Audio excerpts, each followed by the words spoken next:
మనం ఆరాధిస్తున్న దేవుడు పాపుల మనవులు ఆలకించే దేవుడు కాదు, గాని ఎవరైతే విరిగి నలిగిన మనసుతో ఆయనకు మొరపెడతారో వెంటనే వారు ప్రార్థన ఆలకించే దేవుడు అని చెప్తున్నాడు. స్తోత్రం చెప్పండి గట్టిగా, చెప్పలు కొడుతూ ప్రభు హల్లెలూయా.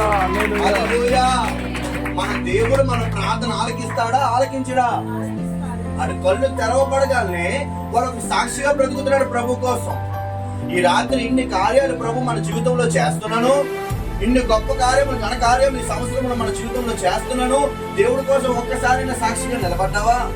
మా సాక్ష్యం చెప్పండి ఏవో చెప్తూ ఉంటారు, కానీ వారి జీవితంలో దేవుడు చేస్తున్న ఘన కార్యాలు చెప్పలేకపోతున్నారంటే ఖాళీ లేదన్నా నీకు ఎంతమంది ఉన్నారో, చెప్పడానికి అవ్వట్లేదన్నా ఎంతమంది ఉన్నారో, తర్వాత చెప్తానన్న వాళ్ళు ఎంతమంది ఉన్నారో, కానీ అలాగా ఆలోచించట్లేదు. శతాధిపతులతో మాట్లాడాలంటే ఒక్కొక్కరు ఫ్యాన్స్ తెలిసిపోతాయి. గట్టిగా స్తోత్రం చెప్దాం.